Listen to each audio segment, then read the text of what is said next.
Michigan quarterback J.J. McCarthy is making the NFL buzz go wild. Is it all just a smokescreen, or is there genuine interest in the Michigan passer? We got all that and much more on today's episode of Locked On NFL. You are Locked On NFL, your daily NFL podcast. Part of the Locked On Podcast Network, your team every day.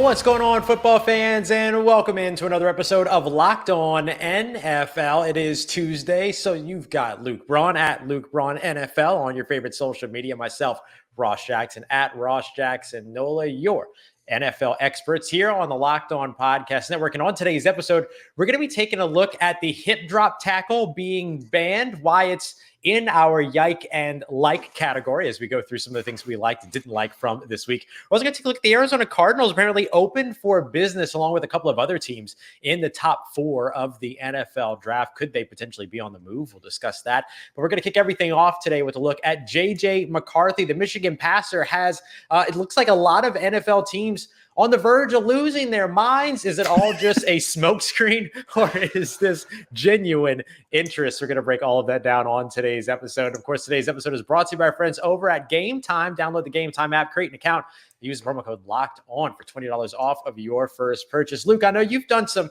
big time deep dives looking into J.J. McCarthy and his game, the Michigan quarterback. It sounds like the Commanders are in conversation around him, or there is conversation around the Commanders potentially selecting him at 2. The Denver Broncos potentially looking to trade up into the top 3. Everybody kind of puts J.J. McCarthy as a target for Sean Payton there. Let's start off with J.J. McCarthy and this whole kind of news. Like, what I'm trying to ask here is, like, this rumor cycle. The rumor cycle. Like, is this legit, or is this just kind of like smokescreen season and everybody's kind of like trying to cover up what it is they're actually after? The unfortunate thing is the people who know the answer to that question aren't going to tell you. Yeah. So all we can do is speculate, right? Yeah. So the speculation that Tom Pelissero on NFL Network said, hey, everybody, asked around. He said he asked executives and people who actually are close to the situation. And it seems like a lot of the league thinks that the Washington Commanders might just take J.J. McCarthy at 2. Yeah. That would not match up with everyone's expectations, but when does the draft ever match up with with everyone's expectations? This is this sort of rumor cycle thing. You have to be open to ideas that you may think are not good ideas, and you're free to disagree, but you got to be open to them happening. But then you get teams like the Broncos or teams like my Vikings, who have been high on J.J. McCarthy since the Combine, or at least everybody's known since the Combine that they're high on J.J. McCarthy. He has his pro day, which is largely seen to be a success, and that is going to rise his draft stock. What it sounds like to me, I got 2 theories. One is that somebody's going to trade up to the top 5 for J.J. McCarthy. Maybe not to 2 or 3. That might be a lot. But to the top 5, right after Jaden Daniels and Drake May, and of course Caleb Williams are gone 1, 2, 3. Then maybe J.J. McCarthy is the 4th or 5th pick after somebody like the Vikings or the Broncos traded up. Or somebody's messing with you. Somebody's messing with you. Somebody might be messing with you. And you got to think about this. So we've been dealing with this a lot in Viking land. All right. Yeah. So we've been talking about how to deal with media rumors a lot in Locked On Vikings.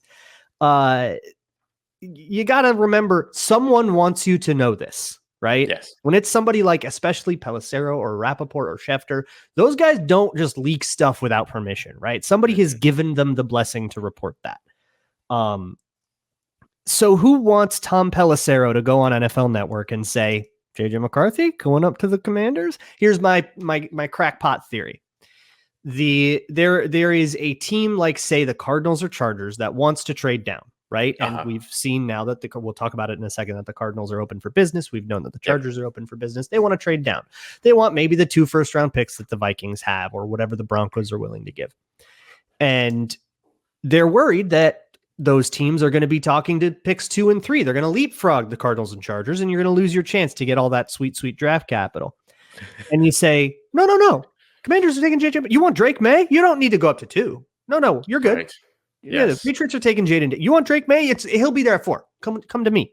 That's the crackpot theory that I have.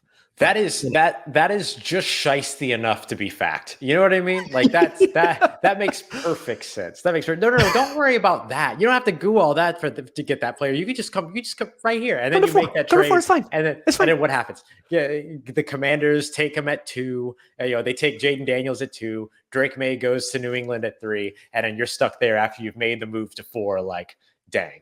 Okay, it's JJ McCarthy. I'll take JJ McCarthy, which is not a bad selection, by the way. Teams into being like, hey, Commanders are even thinking about him at 2, taking him at 4. That's fine. You're totally fine. Come trade up with us. Yeah, it's so I think that's coming out of Arizona or LA, if I had to guess. Yeah. But I'm just a speculator. Yeah. No, I hear you. I don't think that, and I want to be very clear that like, if JJ McCarthy was QB2 in this year's draft, fantastic. Like, I don't think that JJ McCarthy is a bad quarterback.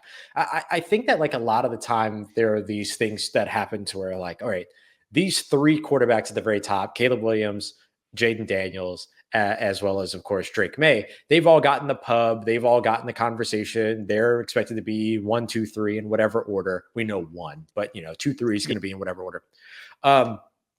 That somehow what that means is that if any team takes JJ McCarthy next, that they're making a bad decision. I don't think that that's the case. I mean, you've done a lot of good research on JJ McCarthy. He's got tools and he's got what a lot of teams would want at quarterback.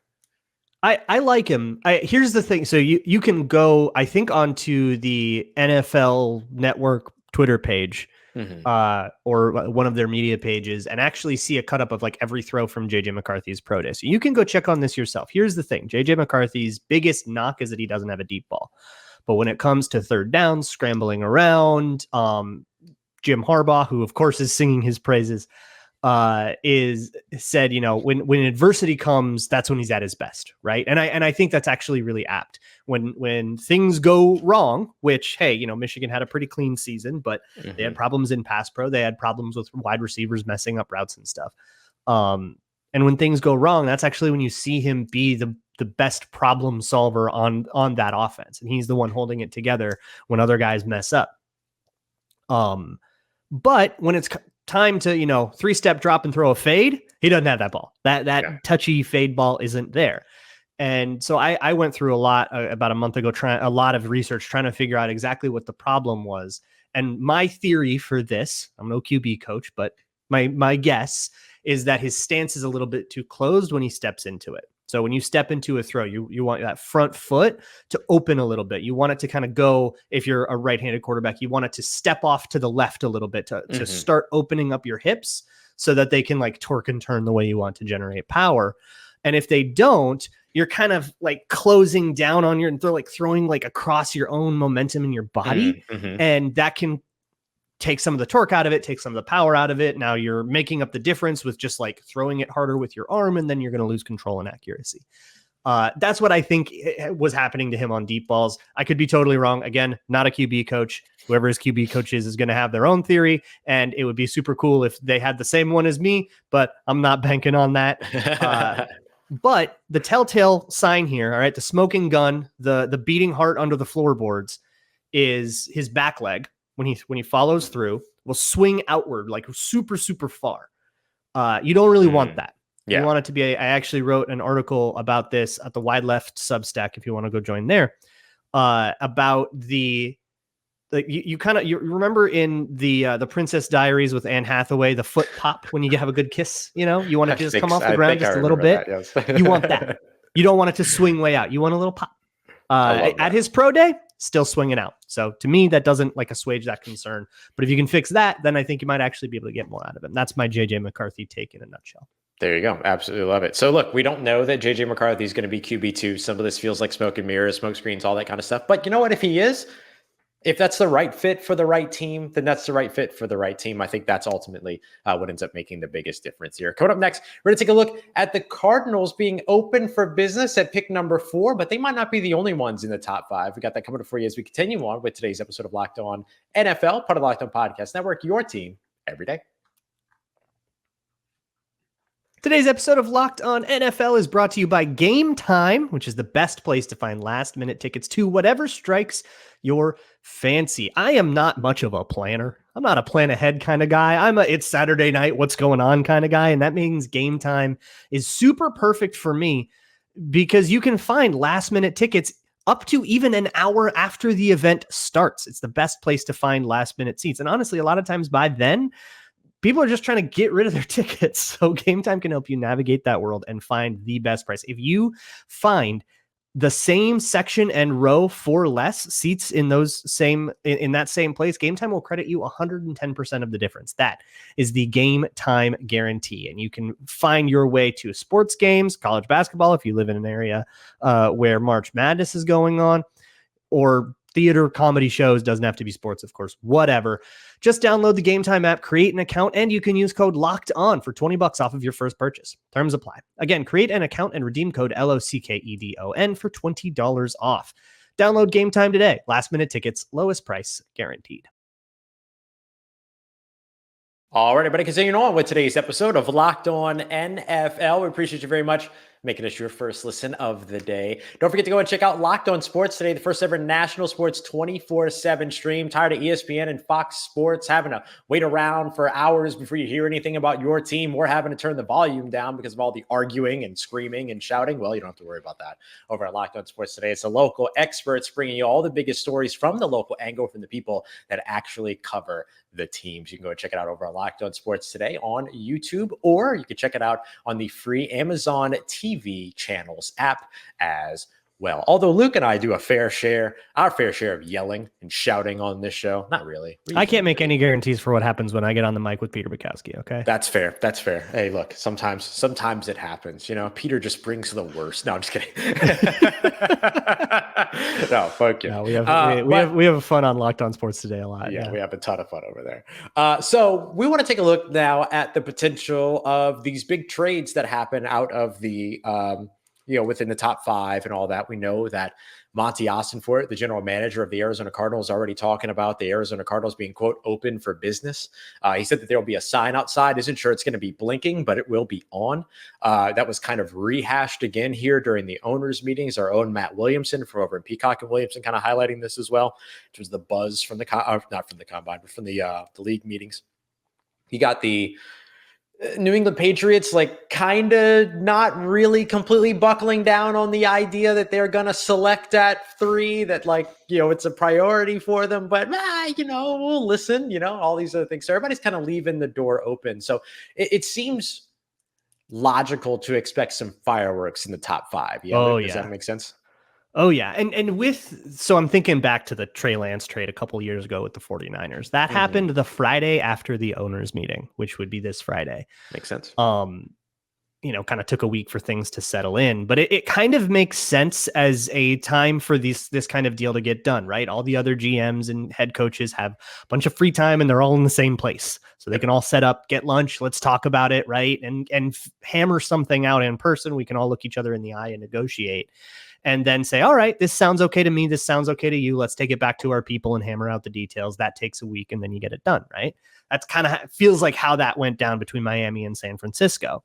And I do think that it's really interesting that I've been following this closely, that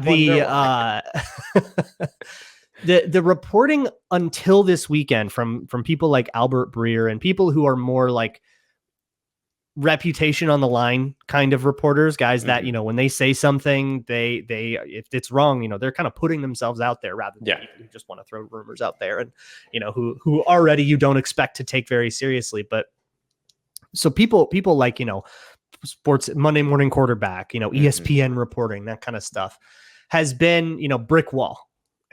Especially this was Albert Breer's thing with the Falcons at the combine. They poked around with Washington and New England to say, what about trading up for a quarterback? And just were totally turned down. So it seemed like, all right, everybody's staying pat 1, 2, 3. And they very much still could.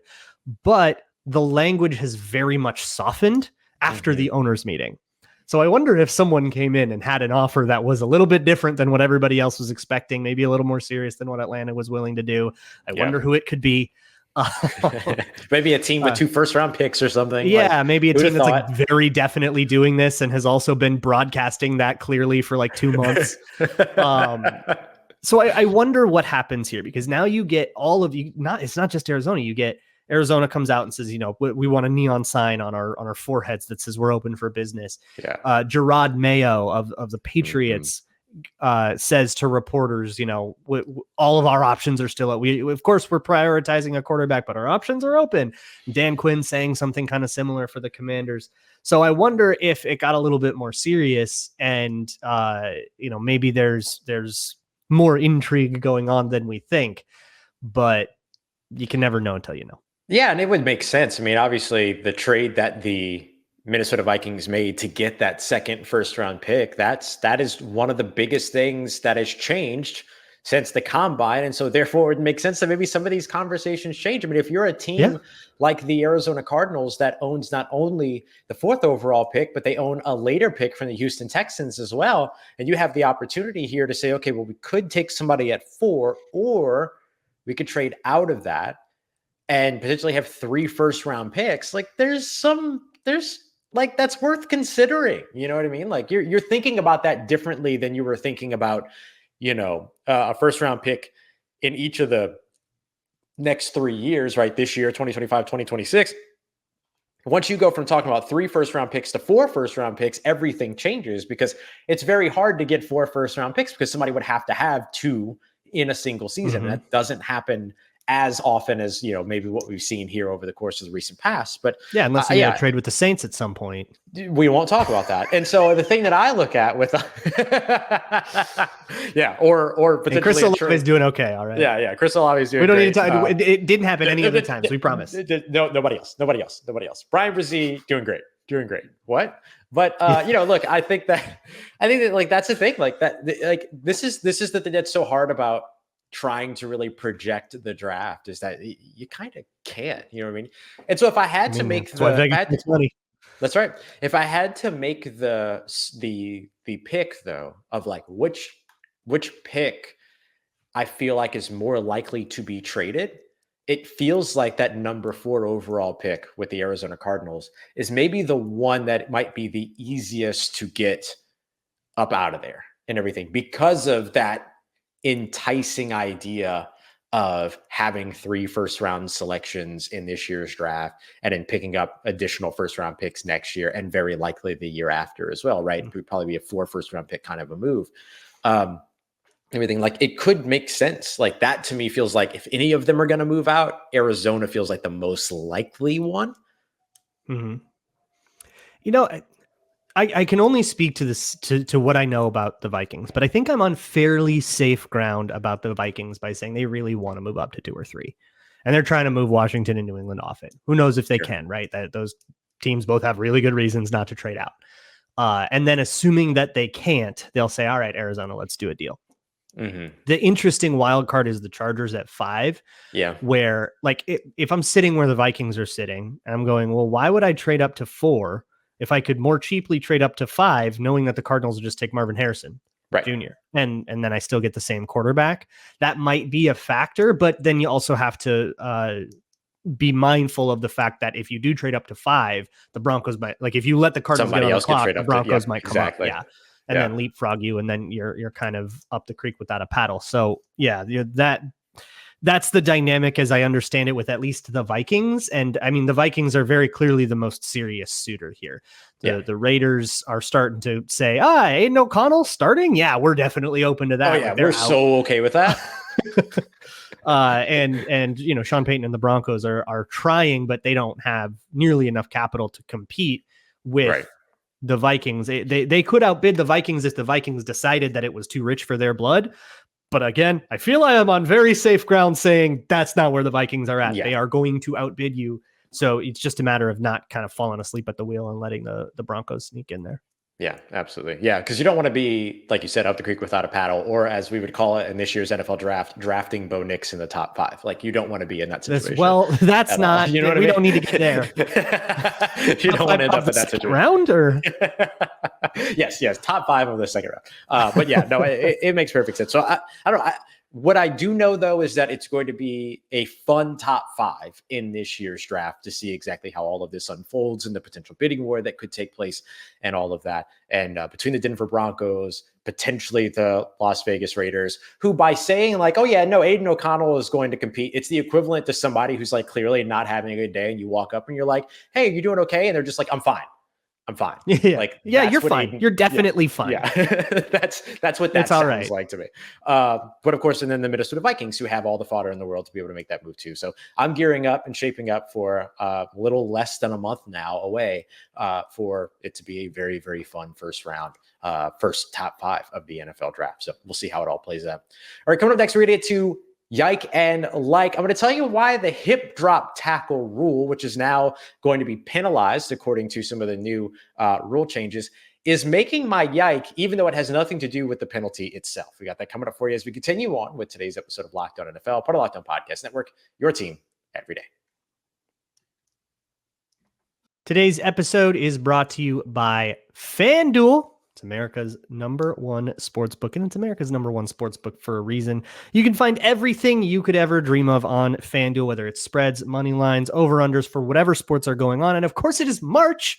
That means that you have a bracket you're disappointed with. And if you have a bracket that you're disappointed with, why don't you just start laying down some bets on the individual games? You know, keep a stake on it without having to like hope and pray that your bracket somehow survives, because it won't. We all know that it won't. New customers get $200 in bonus bets if your first $5 bet wins. It's any $5 bet. So you can go sign up at FanDuel.com/lockedon, lay a bet on, say, the South Carolina women's team money line. They're going to be favored by a gajillion. And assuming that South Carolina doesn't get upset, you get $200 in bonus bets. That's 40-1 odds if your first $5 bet wins. You're not going to find that anywhere else. So go visit FanDuel.com/lockedon and bet on college hoops until everyone starts cutting down the nets. All right, everybody, wrapping up this episode of Locked On NFL. As we do every week with our yike and our like. Luke and I are going to give you something we liked from the week before. We're going to give you something we didn't like from the week before, i.e. a yike. So we're going to go through all of that. We appreciate you very much for being here. Don't forget, we are your team every day. So we've got your local teams covered, your favorite football team, basketball team, NHL team, college team, whatever it is you're looking for. We got you covered here in Locked On Podcast Network. And of course, we'll be right back here with you tomorrow. James and Chris breaking down the biggest questions from the week on our Wednesday episode of Locked On NFL. So we got that coming up for you all throughout the week here. We appreciate you very much for being here with us, Luke Braun and myself, Ross Jackson. All right, Luke, I'm going to dive into my yike. And I think we share this one a little bit. My yike centers around the new rule that has been passed, which is now going to allow the hip drop tackle to be penalized. And the hip drop tackle is like, if you think about like a chase down tackle of a defender that comes up behind a ball carrier, wraps them around their waist, swings their legs forward, and then uses their body weight effectively to bring the player down to the ground. We have seen it cause some injuries. We've seen it cause hip injuries. We've seen it cause head injuries as well, because it kind of whips the ball carrier down onto the side of their head and things like that. So we've seen some things come from this. But it's not that the tackle is going to be penalized that I have my yike for.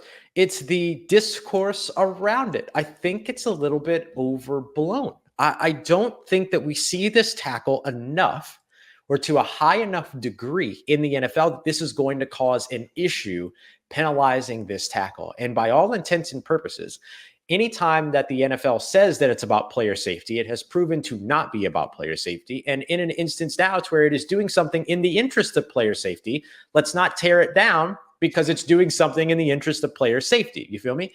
And so I just feel like all of the stuff and all the arguments that's going on around it just seems a little bit much, because I don't think this is going to have that much of an impact on the game.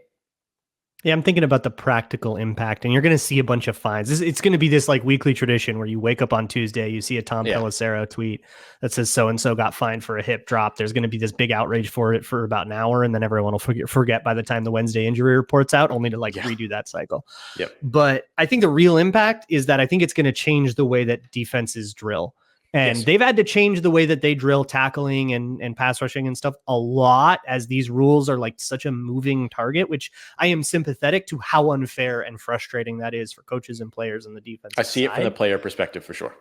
But I think you're going to just start hearing more about, okay, you got to tackle through, right? I remember talking to Anthony Barr about a similar rule change in 2018 about the body weight rule. Oh, yes. Yeah. This is the one where if you sack a quarterback, you can't land full body weight on the quarterback in the back. Right. Which was made because of a tackle Anthony Barr made on Aaron Rodgers breaking his collarbone for that season. And I was lucky enough to actually talk to him about that. And he was like, I'm not worried. It's we you know, good tackling technique. You go through the guy, you get your face mask up, you see what you hit, you're going to be okay. And I still think that a good technique is, you know, wrap and roll, basically, or gator tackle, hawk tackle, whatever you want to call it. And I think you just emphasize tackling through the player. Now, the really difficult time, and when this kind of comes up, is when you're chasing a guy down from behind and you're trying to take him down. And that's going to be more difficult. A lot of times it's on plays that are already explosive. So carrying him forward 5 more yards might not be that big a deal. I mean, it might be the difference between, you know, down at the 2 and a touchdown or something like that, but also, like, I don't know, don't give up an explosive play. I was gonna say there's a solution to this built into the game already. Don't. Right. Come out. Yeah. But right, like, you're trying to get him down from whatever angle, and I think it's just the emphasis on going through it. You're going to have a couple of years where, you know, old habits die hard, right? Where the muscle memory of a defender is going to have is going to conflict with this new rule. And then eventually enough players will, you know, have joined the league this year where they're practicing it differently and have different experience. And eventually it'll just kind of be another way of how you tackle. It'll go the same way as the horse collar or the body weight thing, where now players are actually pretty good at getting their body off of the quarterback and making sure that you kind of tackle to the side instead of dead on, which is honestly kind of a better way to get somebody down anyway. Yeah, true. Look, I am usually surprisingly against the NFL for most of the decisions that it makes, or decisions that it unfortunately does not make, more specifically. And this one, along with the kickoff rule, if that gets passed, we don't know that at the time that we're recording this, feels like these are the right decisions as of right now. And then, you know, we'll see how it all plays out. But yeah, I think it's a discourse around this one that to me just feels like a yike. What's your yike for this week, buddy? I got a quick yike. It goes to the Detroit Lions. You were off of my list. Surprise. You were off of my list for so long, but now you're unveiling new uniforms. What are you doing? Yes. What is this? Yeah. The Lions uniforms absolutely rock. Yeah. Rod Wood, the CEO of the Lions, announced that the teams will drop the uniform sometime before the draft, so they're coming up soon. If they don't have a uniform that is their blueberries, as they call it, their blue on blue, we riot. If they're like, we're going to go gray all the time, we riot. Those grays are awful. So if they're getting rid of the grays, I get it. If it's like small tweaks, I get it. But I thought that the Lions had this super cool aesthetic, especially as they made their playoff run with the Honolulu blue and the the blue in the stands and the blue in the end zones and the blueberries. It just like tinted the whole game that blue and really made it feel like you're in Lions world. I really hope that they don't try to. Yeah. I hope they don't simplify it, because I think the Lions uniform had enough detail to be interesting without being like too much.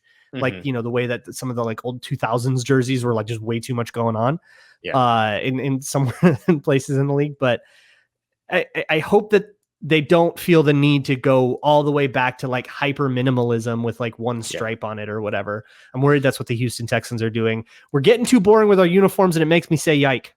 Yeah, that's a yike. That's a yike for sure. The Denver Broncos also apparently unveiling new uniforms as well. Let's see how that goes. Yes. We'll see.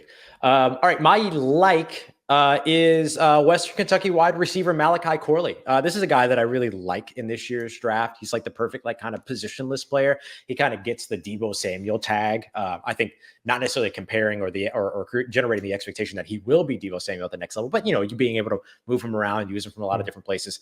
5'10", 207-pound wide receiver out of Western Kentucky that can also run the football from the backfield, run routes out of the backfield, run routes from the slot, or run routes outside.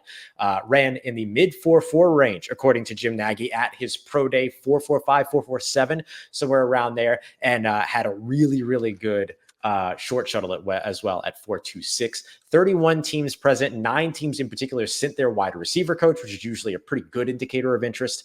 So really, really good stuff there. He's one of my favorite prospects in this year's draft, probably a second round wide receiver. And so I was really excited to see him knock his pro day out of the park because he didn't get to run or do much at the combine. So cool to see that he's kind of building that draft stock for himself. My like goes to Audi Crooks, the forward. I don't know basketball positions. Forward for the Iowa State Cyclones. My brain is still smoldering from this game, which I watched approximately 16 hours ago as of this recording.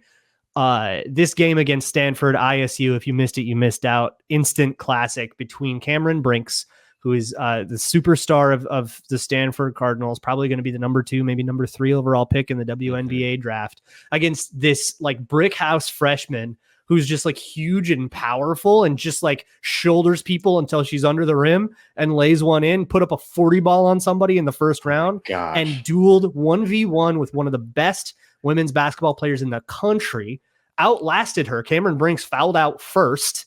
And gave that girl hell all day long. It was such a sick performance to see from a freshman. The future of the Iowa State Cyclones is bright, and March Madness absolutely rules. Hijacks my brain every year. Wouldn't have it any other way. I absolutely love it. Absolutely love it. If you want to check out more about March Madness, don't forget about FanDuel, FanDuel.com/lockedon. Great place to get started with everything. You can bet on every single game, as well as who you think is going to win it all without having to worry about your bracket. All right, y'all, we appreciate you very much for being here for another episode of Locked On NFL. Don't forget, Chris and James will be with you tomorrow answering all the biggest questions. Make sure you check them out. Make your second listen today after you've made us your first, which we very much appreciate. Go and check out your favorite teams, Locked On Podcast. You got Locked On Vikings. Make sure you want to go check them out. I hear their host is great. I hear they're talking about trade ups a lot. If you're interested in that, lots of trade up talk. So you should go and check them out. And for Luke Braun at Luke Braun NFL on your favorite social media, I am Ross Jackson at Ross Jackson Nola. We appreciate you very much for being here for another episode of Locked On NFL. We'll see you tomorrow here on the Locked On Podcast Network. Your team every day.